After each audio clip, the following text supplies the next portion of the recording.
Pois nós precisamos disso. Oh, Senhor. Aleluia. Vamos seu lugar, querido, no nome de Jesus. Siga se movendo, Espírito. Siga se movendo, Espírito. Siga. Siga se movendo. Aleluia. Aleluia. Boa noite, santos. Graça e paz, amém? Graça e paz, amém? Estejam ligados aqui, tá bom? Desde já. As crianças que puderem já ir ao banheiro, quem for para a escolinha. Só relembrando, sábado que vem agora, seguimos com o nosso seminário. No sábado sim, e no sábado não. Ok? Já se programe para isso. A gente vai se aprofundar ainda mais. Ok, queridos? Abra sua Bíblia em Apocalipse, mais uma vez, capítulo 2. Apocalipse, capítulo 2. Siga se movendo, Espírito. Siga se movendo.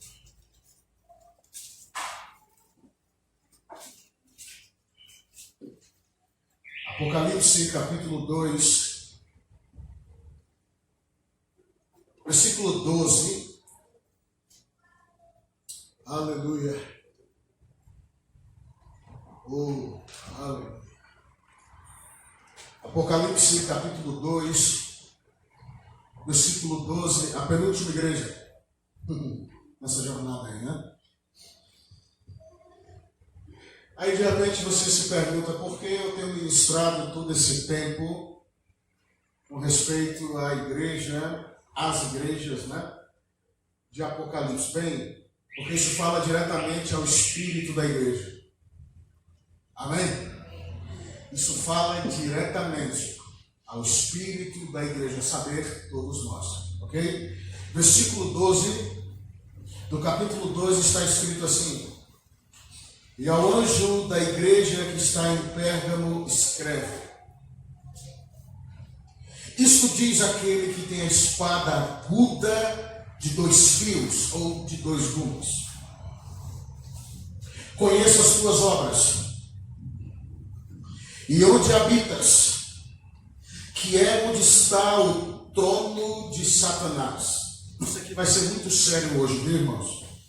Que a gente precisa ser ministrado. E retens o meu nome e não negaste a minha fé. Ainda nos dias de Antipas, minha fiel testemunha, o qual foi morto entre vós, onde Satanás habita. Leve muito a sério isso, viu? Mas algumas poucas coisas tenho contra ti. Porque tens lá os que seguem a doutrina de Balaão, o qual ensinava Balaque a lançar tropeços diante dos filhos de Israel, que comessem dos sacrifícios da idolatria e fornicassem. Assim também tens os que retêm a doutrina dos nicolaítas, o qual eu odeio. Palavras de Jesus, viu? Arrepende-te, pois, quando não em breve virei a ti, e contra eles batalharei com a espada da minha boca. Quem tem ouvidos, ouça o que o Espírito diz às igrejas. Até aqui por enquanto. Antes de entrarmos dentro da revelação da palavra, permita-me lhe trazer informações históricas, porque isso agrega muito, da cidade de Pérgamo e da igreja em si.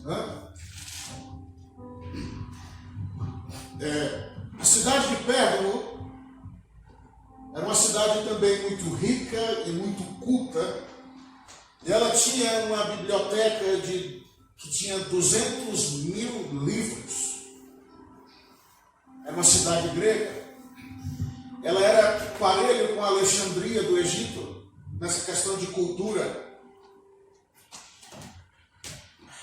Só que, como o normal das igrejas que hoje se situam na Turquia, atual Turquia, essa cidade ela era governada por poderes ocultos. E você é de concordar comigo que não existe coisa pior para uma igreja. Quando eu falo uma igreja, não é só uma que está na cidade. A igreja de Jesus em uma cidade, não existe coisa mais terrível do que tratar com poderes ocultos de alto nível. Eu tenho falado aqui, parece assim meio forçado, mas não é. Quando uma igreja, um ministério, alguém se identifica em um nível maior, especificamente falando em níveis proféticos, porque essa igreja, esse ministério é um ministério profético, você não pode mais se perder com espíritos de baixo calão. Parece até assim uma espécie de soberba, mas não é, irmãos. Espíritos de baixo calão, quando se trata de uma igreja que tem veia e mente profética, são só distrações. Espíritos pequenininhos dessa esfera aqui, eles são só distrações para mim e para você. Compreende? Quando nós falamos de uma igreja que possui um ministério, que possui credenciais proféticas dadas legitimamente por Deus e não pelo homem, então a guerra ela se torna de alto nível. A cidade de Pérgamo, por exemplo, você não vai ver em nenhum lugar da Bíblia, nenhum lugar, o próprio Jesus dizer que aquele lugar, aquela cidade, era onde Satanás habitava. Jesus foi categórico em dizer, a cidade onde vocês moram, ela é habitada por Satanás. Agora pensa comigo a pressão que era viver naquela cidade. Irmãos, há um tempo atrás, faz muitos anos mesmo, veio um pregador muito famoso ministrar em Caxias do Sul. E eu soube dessa história. E aí, na primeira noite da sua ministração, ele ia ministrar em uma determinada igreja. Ele estava no hotel tomando banho, se preparando para a ministração, para ir para o culto. E aí aconteceu que deu a hora do culto e aí a pessoa que estava responsável em pegá-lo no hotel ficou esperando lá embaixo, né? A recepção. E aconteceu de nada desse pastor, desse pregador aparecer, descer. Nada. E foi passando as horas. Foi passando de tal maneira que o rapaz responsável de pegá-lo, ele pediu para o recepcionista entrar em contato com ele, porque, bem, já tinha passado da hora. Muito. Então tocaram, ligaram e ele não atendeu. E nada, e resolveram subir no quarto dele. Quando subiram, viram esse pastor desmaiado no chuveiro. Pegaram ele e levaram para o hospital. Aquele dia já não teve culto, pelo menos a administração dele. Depois fomos saber o que tinha acontecido, e as palavras dele foram as seguintes: eu fui atacado por um demônio, e o resultado foi esse, de tal maneira que eu desmaiei. Aí sabe o que ele disse? Eu tiro uma lição da primeira vez que vim essa cidade de Caxias do Sul. Quem consegue servir a Deus nessa cidade, conseguirá em qualquer lugar do mundo. Pelo nível de pressão e de combate que é aqui. Talvez a maioria não tenha ideia do que é isso, mas alguém que acessa um pouco mais as dimensões de uma cidade, por exemplo, sabe do que eu estou falando. Bem, eu tiro a prova de quando viemos há 10 anos atrás. Eu vim de uma cidade que 70% da sua capital era cristã.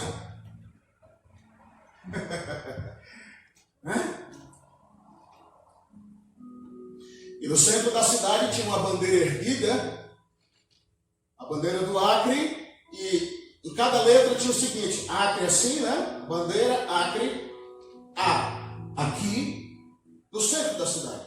C, Cristo, R, reina e é eternamente. No centro da cidade, eu vim de um lugar assim. Um celeiro. Agora imagine, há 10 anos atrás, quando eu cheguei aqui, o choque que foi. Porque naquele tempo era mais jovem, porém eu já tinha bastante experiência. E a primeira coisa que nós notamos foi os céus pesados da cidade. Então pensa comigo. Pérgamo foi o lugar, em toda a Bíblia, o único lugar que o Senhor disse: ali habita Satanás. Pense no nível de opressão, sabe? Quando Jesus começa a falar com a igreja de Pérgamo, eu quero destacar algo aqui que serve para conhecimento apenas no modo de dizer. No versículo 12 ele diz: isto diz aquele que tem a espada aguda de 2 gumes ou de 2 fios. Olha só para agregar conhecimento, tá? Quando nós falamos na espada de 2 gumes, que é a palavra, nós sempre relacionamos da seguinte maneira: a palavra de 2 gumes, porque corta ali e corta aqui. Isso é uma verdade. Não deixa de ser uma verdade. Mas buscando no grego, quando o Senhor disse aquele que tem a espada aguda de 2 gumes, 2 gumes no grego é distomos. Distomos. De prefixo de 2 ou 2. Estomos, bocas. A espada que tem 2 bocas. Primeiro a boca dele que fala. E depois a boca de quem anuncia. Ok? Estamos só para agregar conhecimento para você. Então ele disse que ele conhecia as obras daquela igreja, versículo 13,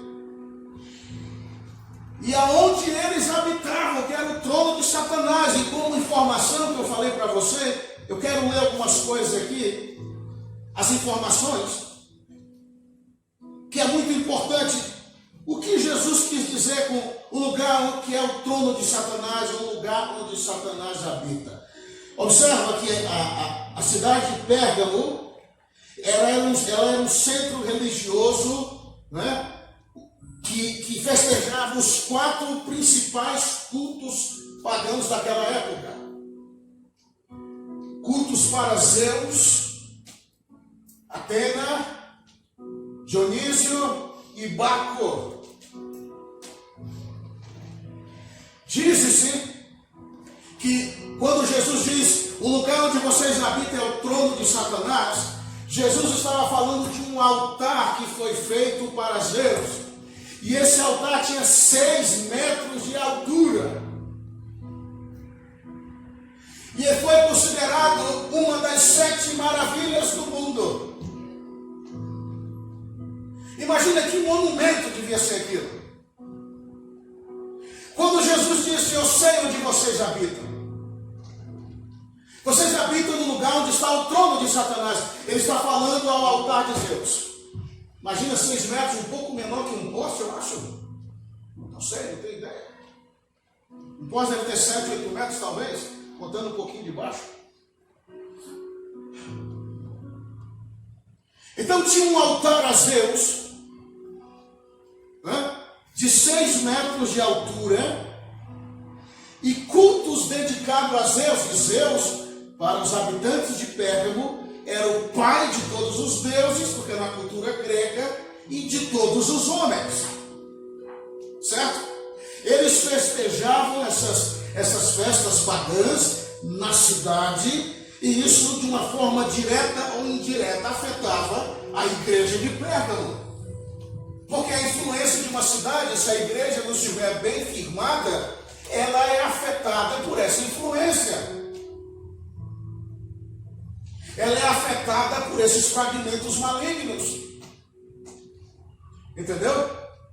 Então, o primeiro culto era prestado a Zeus. O segundo era prestado a Dionísio e Baco, que eram os deuses do vinho e das orgias. E diz-se a história, irmãos, que eles cultuavam com muita embriaguez e com muita orgia. Diz-se que as mulheres, elas dançavam tanto sobre os efeitos mágicos daqueles deuses, que elas entravam em transe, viravam os olhos, sacrificavam para os deuses e comiam a carne do animal crua.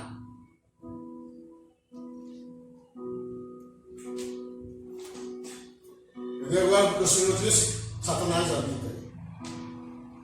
As 4 principais festas pagãs estavam concentradas em Pérgamo. Entende isso? Então, irmãos, era algo realmente muito terrível. E o culto a Atena falava, né, a agricultura e tudo mais. Eles ofereciam oferendas a Atena e por aí vai. Sem falar que adoravam o imperador daquela época, que era Nero. Entende? Então, observa, imagine se um pastor entrou numa cidade simples como essa, comparada a Pérgamo, e sentiu a pressão do mundo espiritual. Imagina a cidade de Pérgamo, irmãos. Eu já fui a alguns lugares, e eu gostaria que vocês entendessem o que é sentir a atmosfera de um lugar.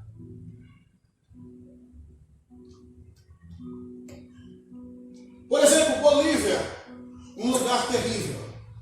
Passou um tempo, meus pés tocaram no Uruguai, um lugar mais terrível ainda. Wagner foi comigo muitas vezes, ele sabe do que eu estou falando. Um lugar que na praça da cidade, para você ter uma ideia, lembra, né, Wagner?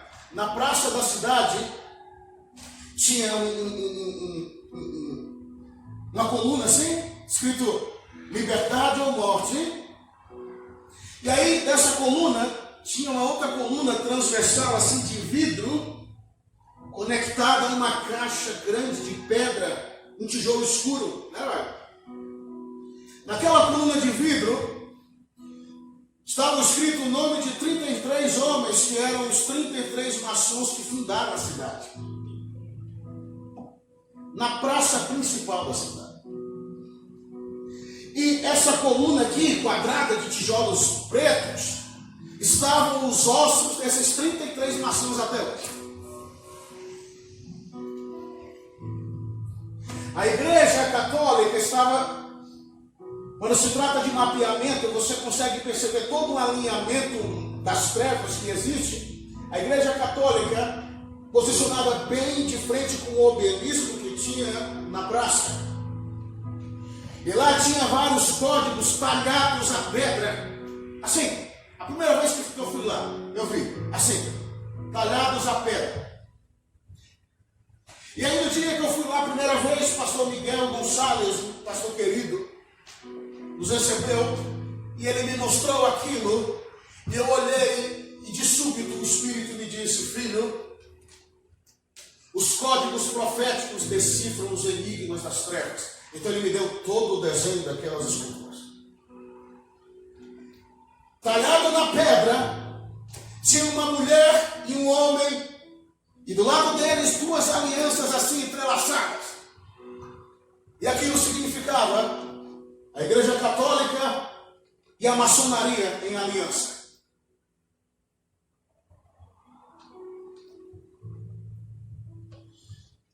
pouco mais adiante, naquelas coisas talhadas, tinha uma mão que apontava assim para o canto da pedra. E duas espadas na mesma direção da mão, assim. E adivinha para onde estava apontando? Lá no cantinho da pedra estava escrito: apóstolos e profetas.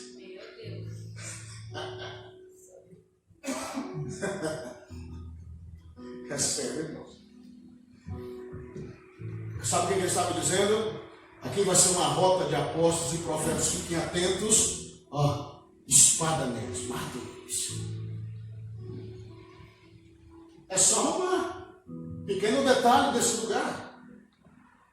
Fomos à Argentina, a Wagner também foi comigo. Um lugar mais terrível ainda, que você não tem ideia, irmãos. Uma opressão assim sem precedentes. Foi naquele lugar que descobrimos uma festa horrenda, que já falei para vocês, chamada Desenterrando o Demônio.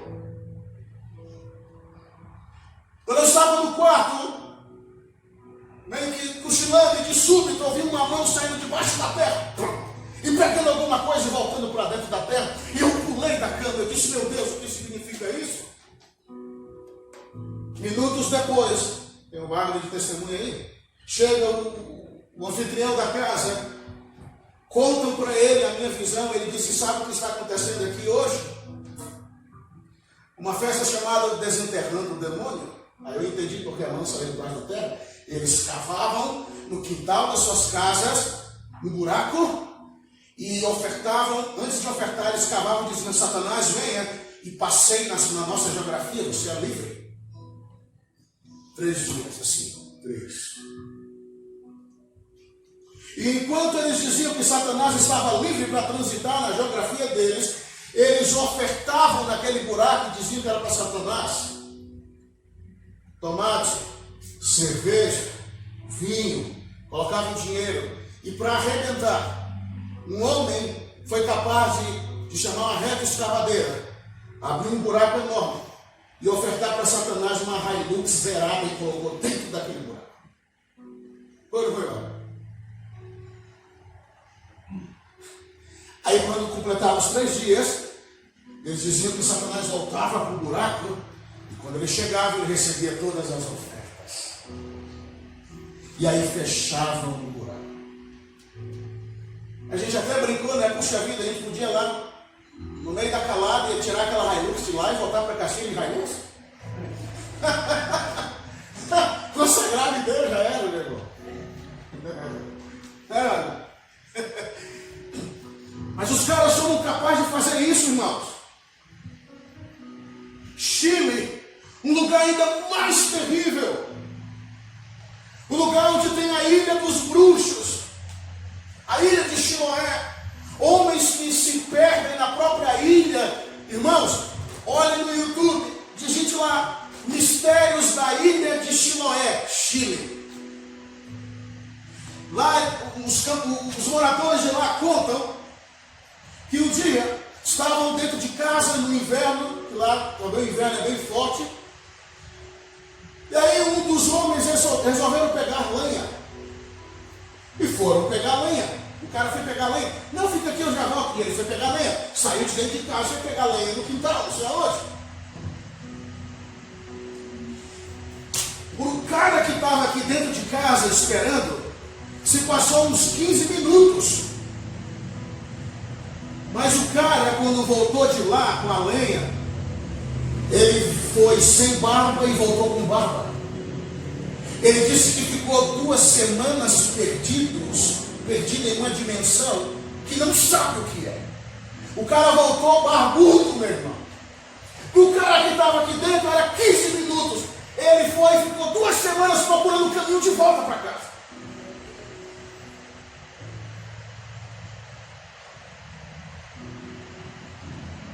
Um lugar muito rico, muito bonito, mas o nível de guerra é terrível também. Por que você está falando tudo isso, pastor? Eu estou falando, irmãos, de guerras que são travadas diariamente em cima da nossa cabeça. Imagine a igreja de Pérgamo. Os caras habitavam num lugar terrível. Imagine as materializações de demônios que aconteciam ali.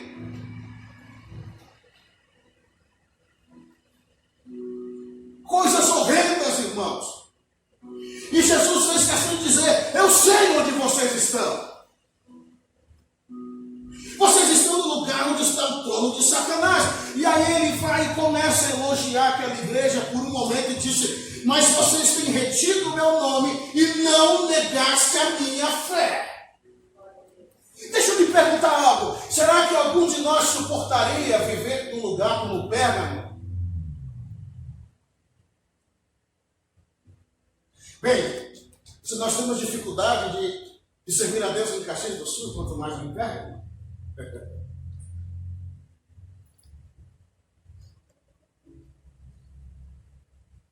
Jesus fez questão de dizer: vocês estão no lugar onde está o trono de Satanás.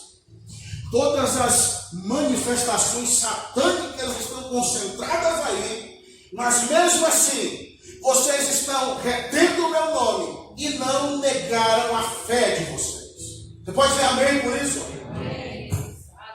O que eu aprendo com isso, santos? Que é possível guardar a fé, mesmo diante das lutas, mesmo diante das guerras, das dificuldades que eu e você enfrentamos no dia a dia. E eu não quero ignorar a luta particular de ninguém, de maneira alguma. Eu só quero lhe dizer que há uma guerra cósmica muito maior do que a gente passa.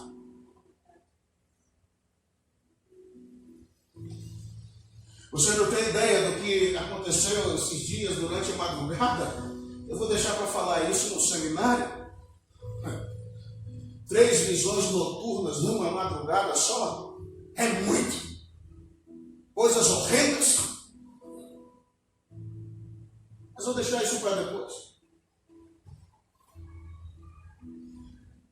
Mas a igreja de Pérgamo, mesmo habitando no lugar onde o próprio Satanás habitava, eles seguiram mantendo a sua fé em Jesus. Irmãos, entenda algo. A fé nesses tempos, ela vai ser essencial, viu?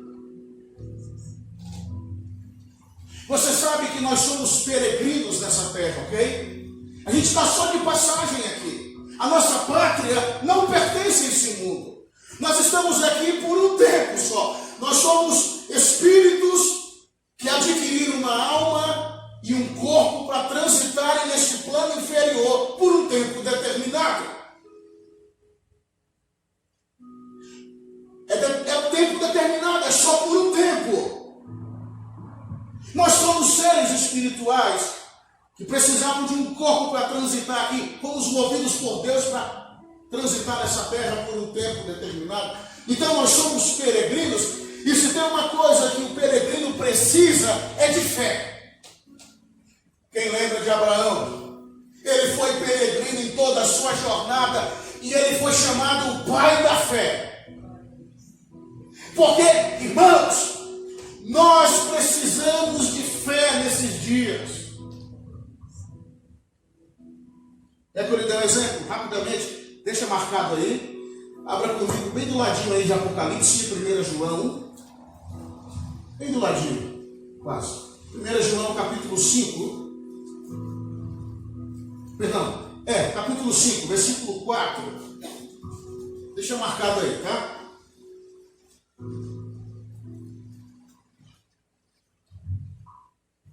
Aleluia. 1 João capítulo 5, versículo 4 está escrito assim: porque todo o que é nascido de Deus vence o mundo. E esta é a vitória que vence o mundo, a nossa fé. Quer vencer o mundo? Só com fé. Nossas reclamações não vão vencer o mundo. Porque acontece às vezes que a gente reclama quando dá tudo errado, correto? Isso é normal, mas isso não vai fazer a gente vencer o mundo. Quando as coisas não acontecem ou não são como a gente gostaria que fossem, reclamamos. Isso não vai resolver o problema. Não vamos vencer o mundo assim. João disse, o mesmo que profetizou para a igreja de Pérgamo: a vitória que vence o mundo é a fé que ele deu para nós. Você pode dizer amém por isso? É a fé de um peregrino. Alguém que transita em um plano inferior, sabendo que logo, logo será transladado para uma outra pátria. Eu vou lhe mostrar algo mais. Volta um pouquinho. Hebreus capítulo 11. Deixa eu lhe mostrar algo aqui, irmãos. Depois a gente volta para o Apocalipse. Hebreus capítulo 11.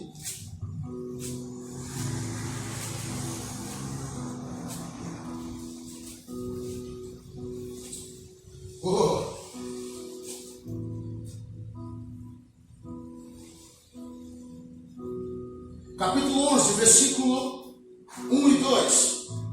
Ora, a fé é o firme fundamento das coisas que se esperam e a prova das coisas que não se veem, porque por ela, ou seja, pela fé, os antigos alcançaram testemunho. Versículo 32. E o que mais direi? Faltar-me-ia tempo, falando de Gideão, de Baraque, de Sansão, de Jefté, de Davi, de Samuel e dos profetas, os quais, pela fé, venceram reinos, praticaram a justiça, tudo pela fé, viu? Alcançaram promessas, fecharam a boca dos leões, apagaram a força do fogo, escaparam do fio da espada. Ainda pela fé, da fraqueza tiraram forças, na batalha se esforçaram, puseram em fuga exército dos estranhos. As mulheres pela ressurreição receberam seus mortos. Uns foram torturados, não aceitando o seu livramento para alcançar uma melhor ressurreição. E outros experimentaram escárnios e açoites e até cadeias e prisões. Foram apedrejados, cerrados ao meio, tentados, mortos ao fio da espada, andaram vestidos de peles de ovelhas e de cabras, desamparados, aflitos e maltratados, dos quais o mundo não era digno, errantes pelos desertos e montes e pelas covas e cavernas da terra. Ei, tudo através da fé. Esses homens foram tremendos, viu? Homens e mulheres tremendos. Pela fé, suportaram tudo isso aqui. Fizeram tudo isso aqui. Executaram proezas. Da fraqueza tiraram força. Então, pela fé, ainda que eu sou fraco, eu posso produzir força. Amém? Amém. Posso me sentir limitado, posso me sentir fraco, mas pela fé eu produzo força. Meu Deus. Homens que carregam, irmãos, fecharam a boca de leões santos, suportaram açoites e escárnios. Ei, homens que foram cerrados no meio. O profeta Isaías foi cerrado no meio.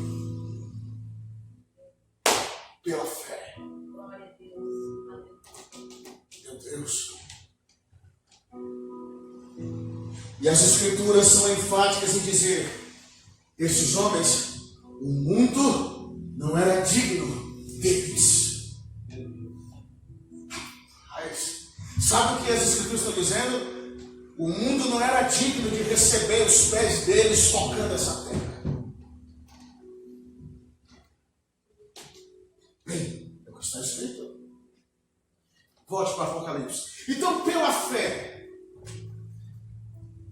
a fé é a arma de um peregrino sobre a terra, de um espírito que tem um corpo está transitando num plano inferior por um tempo determinado. Precisa de fé.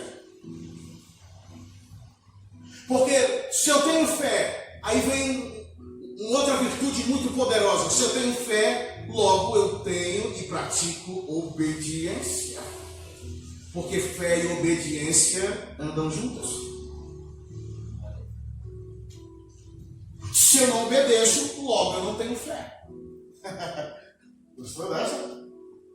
Porque fé e obediência caminham juntas. Se eu não obedeço, logo eu não tenho fé. Se eu não tenho fé, eu não venço o mundo. Pelo contrário, o mundo vai me vencer. As circunstâncias vão me derrubar.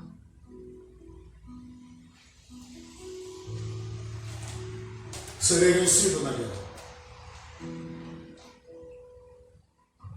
Você está entendendo? A igreja de Pérgamo, o que sustentou ela foi a fé. Porque o próprio Jesus deu testemunho e disse: vocês não negaram a minha fé.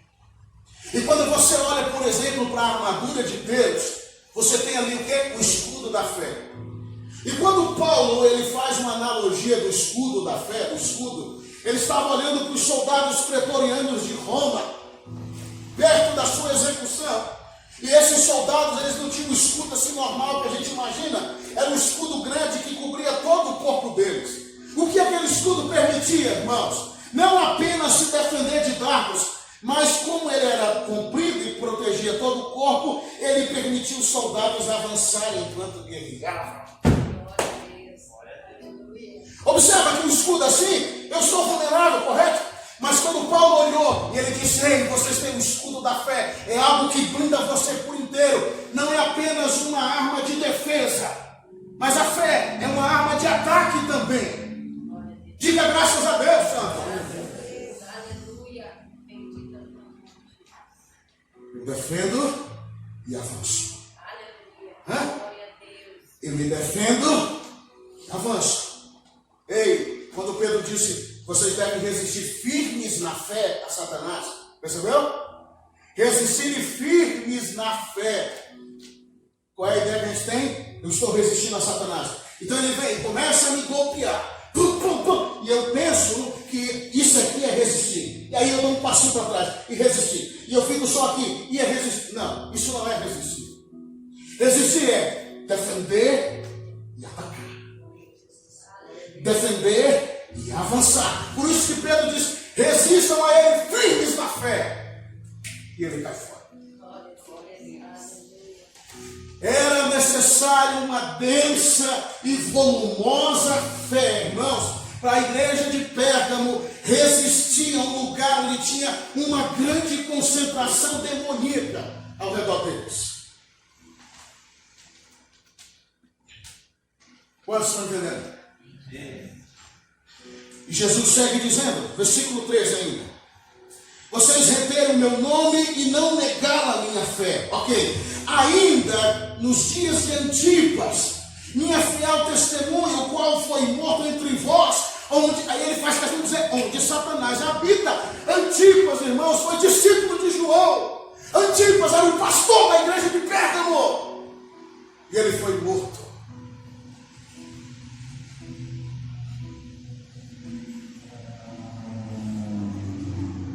Diz a história que ele foi preso numa determinada ocasião, ficou um tempo preso, depois foi solto, mas ele insistiu, assim como os apóstolos, né? Ele insistiu, e palavra, né? E ele chegava para os habitantes de Pérgamo e começou a convencê-los, irmãos, do pecado deles através do Espírito, e foi, até que chegou um momento que não deu mais. Prenderam ele de novo. E diz que interessante isso aqui, não? Naquele lugar tinha o templo da deusa Artemis. Artemis era a mesma Diana dos Efésios. Artemis é uma extensão de Lilith. Diz que ela é conhecida como a deusa da caça e da magia. Lilith. Sabe qual é o símbolo de Artemis?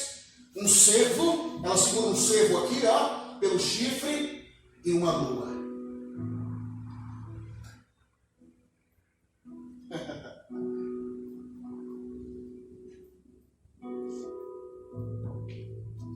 Pegaram Antipas, entraram no templo de Artemis, ou Artemisia, e lançaram ele dentro de um touro de bronze fervendo. E diz que as últimas palavras de Antipas foi para que o Senhor fortalecesse a igreja de Pérgamo. Glória a Deus, aleluia. Meu Deus.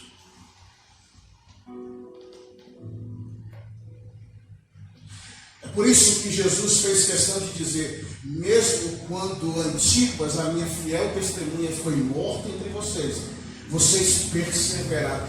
Antipas sabia, irmãos, que se ele fosse removido de cena, a igreja seria sabotada.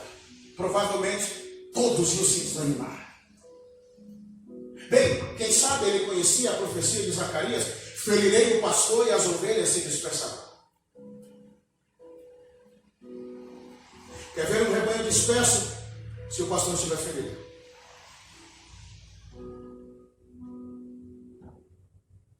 É por isso que me lembrei agora, o pastor Alexandre ministrou algo aqui um tempo atrás. Eu entrei e ele falou coisas muito poderosas com respeito ao pastor de uma igreja e a intercessão que deve se dar a esses líderes. Compreende isso? Guardar os pastores através de oração e intercessão. Isso é muito importante. Por quê? Porque se os pastores são feridos, o rebanho se dispersa. Talvez Antipas sabia da profecia de Zacarias. Então o que foi que ele disse antes de morrer? Preserva a igreja de Pérgamo. E foi tão profunda e profética a oração de Antipas, que Jesus fez questão de testemunhar: vocês se mantiveram firmes, mesmo depois da morte do pastor de vocês.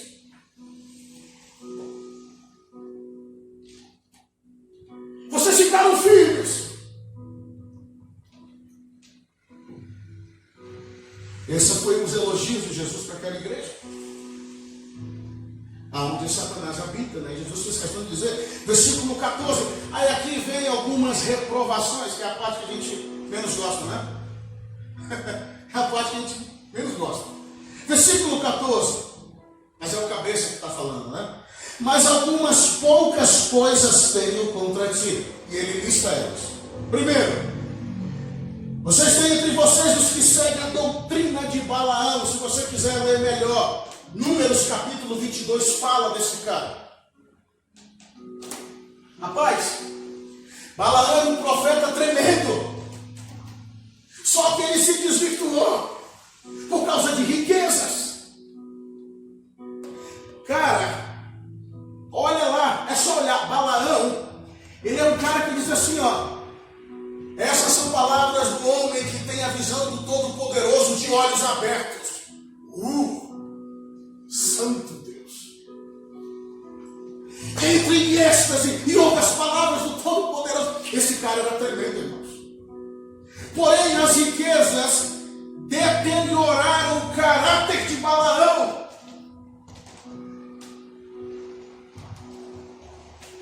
É só olhar Números 22, você vai ver. Ele profetizou acerca de Jesus. Um cetro sairá de Jacó. Uma estrela sairá de Jacó. Falou de Jesus. Uau! Compreende isso? Quantos estão entendendo?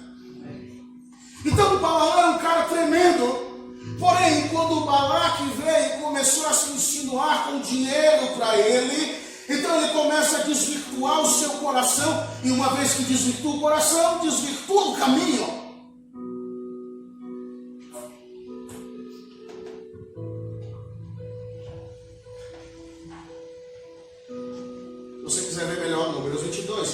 Jesus diz: ei, vocês têm no meio de vocês aqueles que seguem a doutrina de Balaão.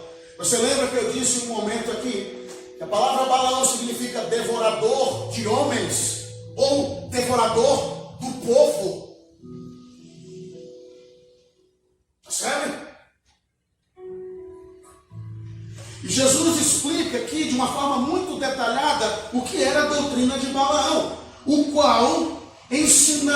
Balaque, por causa que ele foi corrompido, a lançar tropeços diante dos filhos de Israel. De que maneira? Comendo os sacrifícios da idolatria e fornicassem.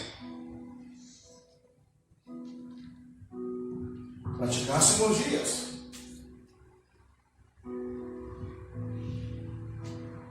Então, vamos trazer aqui para os nossos dias. A síndrome de Balaão paira sobre essa geração, santos. Porque Balaão ensinava a Balaque a lançar tropeços contra os filhos de Israel. Ei, será que nós não vemos essa síndrome no coração de muitos dos nossos dias? Pessoas que ensinam a outras a lançar tropeços para que outros caiam.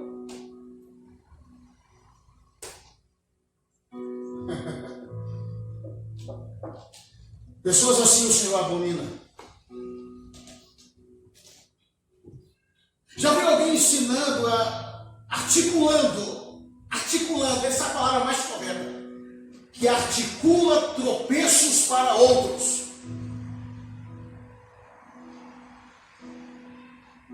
Homens maliciosos, movidos por uma malícia sem tamanho, que articulam tropeços para que outros caiam. Jesus disse que era a doutrina de Balaão. E alguns da igreja faziam isso. Ei, estamos falando da igreja, viu? Não é da cidade. Era dentro da igreja de Pérgamo.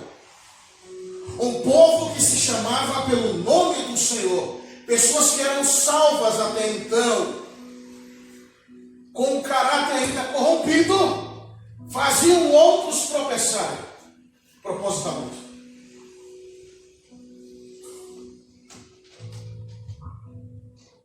Essa era a doutrina de Balaão.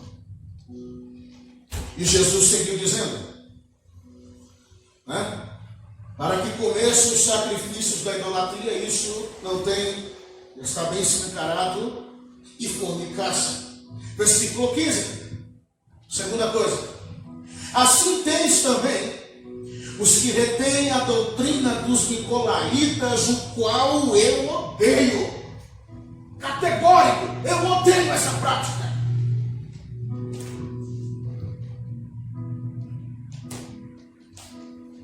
Eu falei em uma ocasião, observa que essa doutrina afetou 2 das 7 igrejas da Ásia. E a Ásia Menor não era tão pequenininha não, viu? Mas essa doutrina conseguiu afetar 2 igrejas. Não se sabe, como eu falei, muitos dos nicolaítas, dessa seita, mas muitos acreditam que veio de um dos diáconos do passado da igreja primitiva, chamado Nicolau. Então, nicolaítas, que significa acima do povo leigo, ou oprimindo, subjugando um povo leigo. Se aproveita das pessoas que são leigas em alguma coisa e subjugam elas, enganam elas, oprimem. Já viu alguém assim? Se aproveita da minha inocência e de eu ser leigo em alguma coisa e coloca um jugo sobre mim. E como eu sou leigo, eu sigo sob a opressão desse cara.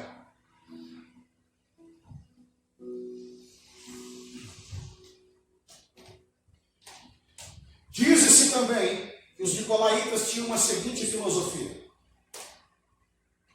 Eles diziam que loucura, parece muito com o dia de hoje, não? O que importa é o espírito do homem. Ou seja, eles diziam, não importa o que você faz com ou através do seu corpo.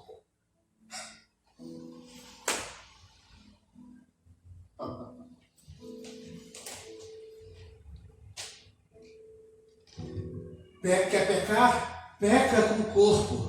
O que importa é que o teu espírito já está salvo. Meu Deus.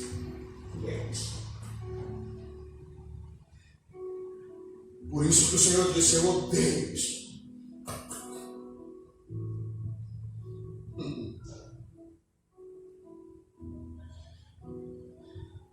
É aquilo que eu falei uma vez, né? A teoria do não dá nada.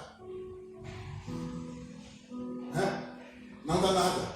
Faz que não dá nada. Faz que Deus é bom. Faz que Ele é misericordioso. Não, fica tranquilo. Faz, Ele é amor, Ele perdoa.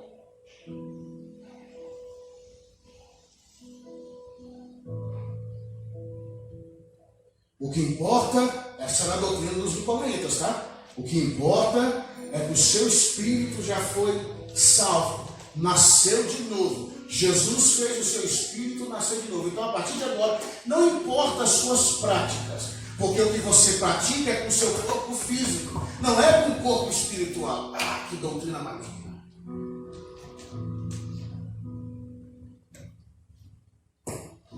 Aí Jesus disse, eu odeio isso. Vocês têm no meio de vocês, por mais que vocês se mantiveram firmes com a opressão de Satanás, cederam à doutrina de demônios manipulada por homens. Porque entenda, Satanás ele tem muitas estratégias de guerra. Se ele não consegue me derrubar com guerra cósmica, com guerra espiritual, me atormentando em sonho, em visão, e isso, e aquilo, com doença, com enfermidade, com muitas coisas. Então ele manipula a doutrina de demônios que são conduzidas por homens a chegar na minha audição.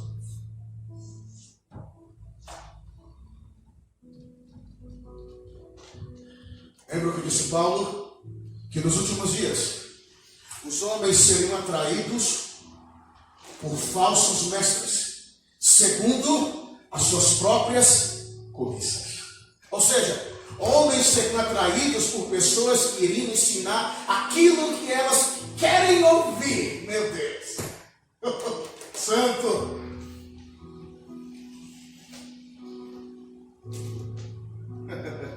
Meu Deus, isso é terrível. Pessoas que serão movidas por doutrinas de demônios, vou repetir, manipuladas por homens. Era isso que estava acontecendo com a igreja de Pérgamo. Satanás não conseguiu derrubá-los de fora para dentro, com toda a pressão espiritual.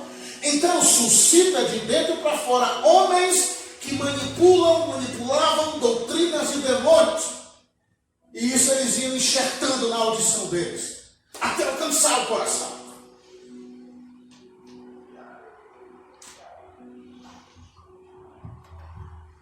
Satanás é esperto, santos. Ele é perito em guerra. Não é apologia, não. Ele já é derrotado. Não me entenda, não. Mas ele é perito em guerra. Ele sabe como dar o bote. A antiga serpente se tornou um dragão. Percebeu? Então o golpe não foi mais de fora para dentro. Não foi mais através do trono de Satanás, dos cultos aos demônios. Agora brotou do meio deles. Se levantou grupos de pessoas no meio deles. E uns ensinavam a doutrina de Balaão, faziam os outros tropeçarem. E outros ensinavam a doutrina dos nicolaítas. Ei, não dá nada tu fazer isso, teu espírito já está salvo. Doutrina de demônios. Eles estavam ouvindo aquilo que eles queriam ouvir. Esse é um grande perigo para os nossos dias, irmãos. Buscar ouvir aquilo que satisfaz o meu ego, que será prazível e agradável para mim ouvir. Senão não é a palavra de Deus. Não pense dessa maneira. A palavra de Deus é um espírito que faz divisão entre espírito e alma. A minha alma que grita querendo só coisas que a massageiam, o espírito da palavra vem. Por quê? Porque uma vez que ela faz a divisão de espírito e alma, significa que espírito e alma estão juntos, viu? Tem um momento, porque, observa, vou ensinar algo para vocês aqui. O correto é, o seu homem interior tem o devido lugar dele, o lugar de ascensão, o lugar de autoridade de governo, ok? Tudo tem que partir do seu espírito, tudo. Todas as ações, todos os movimentos, todas as decisões, tudo tem que partir do seu espírito. O lugar do espírito é aqui, o lugar da alma é aqui e o lugar do corpo é aqui. Ok? Tinha que ser assim. Mas chega um momento que a alma, ela consegue contaminar o espírito com as suas sensações. Todas aquelas vertentes ruins que emanam de uma alma que precisa ser curada, uma mente que precisa ser salva, que precisa ser liberta, alinhada, ajustada. Tem um momento que, se o homem interior não estiver no lugar mais alto ainda, ela alcança o teu espírito e faz uma fusão espiritual. E aí você não consegue mais entender o que é espírito, o que é alma. É por isso que tem muitos líderes, pregadores, pastores, enfim, até homens que já carregaram o ministério profético, que ele flui, mas uma hora ele flui no espírito e outra hora ele flui na alma, mas não dá para identificar sem discernimento. Porque estão tão entrelaçados, irmãos. Não, pastor, irmãos, se você tivesse irmãos é porque não existe mais esse livro. Livro de Watchman Nee, um chinês que fez dentro da prisão. O poder latente da alma. Você entra em parafuso lendo aquele livro. Ele estava na prisão, ele escreve aquele livro. Ele diz que quando o homem caiu, Deus tornou a alma dele adormecida, latente. Por quê? Porque a alma possuía um poder. Quando o homem não tinha caído, ela tinha uma sincronia com o poder que emanava do Espírito, porque a nossa alma é importante. Mas quando o homem cai, aquele poder sofre uma distorção, então ele se inclina para coisas ruins, coisas más. Aí Deus vai e adormece o poder da alma, porque ela se tornaria perigosa, levando em consideração que estava desalinhada e não estava mais em sincronia com o espírito de Adão. Em outras palavras, você já viu aquelas pessoas que conseguem entortar garfo com o poder da mente? Quem já viu? Já viu? Percebeu? Tem ou não tem poder? Já viu pessoas moverem objetos com o poder da mente? É um poder desenvolvido por espíritos satânicos. Porque a alma, ela possui um poder também. Mas esse poder é benéfico quando está em sincronia com o meu homem interior. Mas quando é contra o meu homem interior, logo não é benéfico.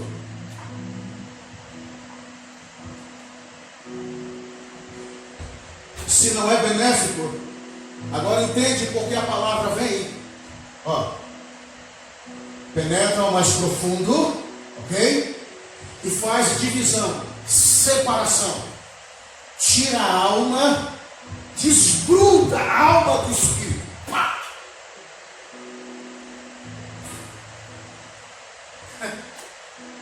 Porque o poder da alma engana também.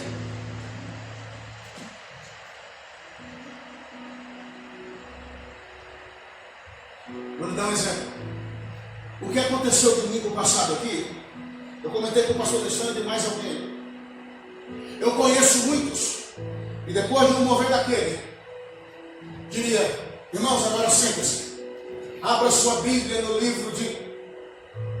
Eu não precisava fazer mais nada depois daquilo. Eu falei que eu ia estragar o que Deus fez. Percebe? Eu ia estragar tudo. Não, porque afinal de contas tem que pregar. Tudo bem, tem que pregar. E a palavra está acima dos dons. Mas se o Senhor quis fazer daquela maneira, quem sou eu para me intrometer? Glória a Deus. Não, porque abre a sua... e estragar tudo. Aí sabe o que ia acontecer? eu ia sair do espírito, eu ia entrar na alma, porque eu queria produzir alguma coisa a mais, mas agora seria com o poder da alma. Eu ia estragar tudo, ia contaminar todo o ambiente que Deus tinha saturado na solução.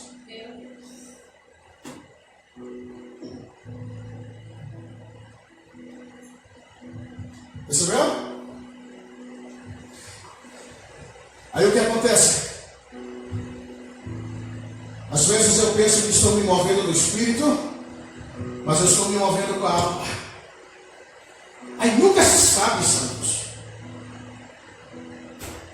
Aí quando eu descubro que eu tenho essa deficiência, eu vou ter medo de fluir depois. Aí quando eu fluir, em algum momento eu estiver fluindo, esse ensino aqui você precisa captar ele. Aí vai ter um momento que eu vou estar fluindo e para a glória de Deus eu vou estar no espírito, mas eu vou ter medo de estar na alma. Porque em outra ocasião eu pensava que estava no espírito, mas eu estava na alma. Doido não? Aí eu vou ficar nessa guerra até que a palavra vem e ela penetra no mais profundo, até separar alma e espírito. Aí sim, santos, quando há essa separação, esse desligamento de alma e espírito, aí sim eu estou num alinhamento perfeito. Quantos podem entender isso? Diga amém. Já estou terminando.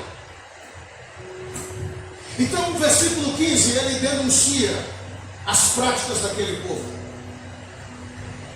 Versículo 16, arrepende-te, pois quando não embregue virei a ti, e contra eles batalharei com a espada da minha boca. Ei, não vamos querer ser inimigos de Deus, santos.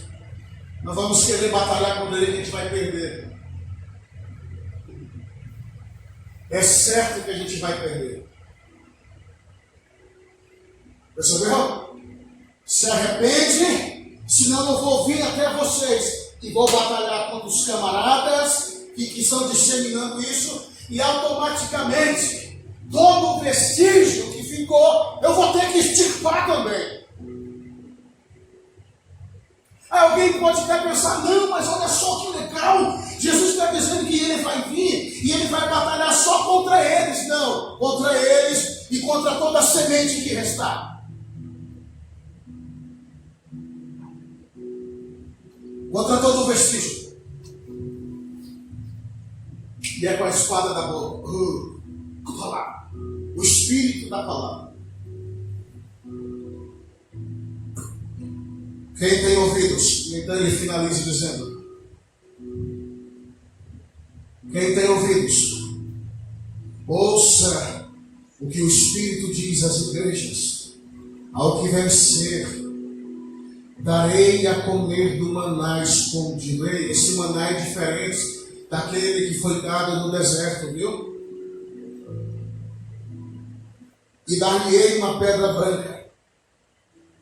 E na pedra branca um novo nome escrito, o qual ninguém conhece, senão aquele que o recebe.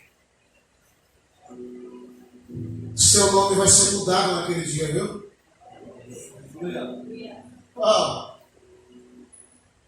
Que tremenda! Toda a natureza e existência humana será reconfigurada em um nível transcendente, celestial, divino. Até mesmo o que eu carrego na cédula de identidade não vai ser mais a mesma coisa. Um nome espiritual que ninguém vai saber senão ele que recebeu. Amém, santos? Se coloque de pé no seu lugar, vamos orar agora.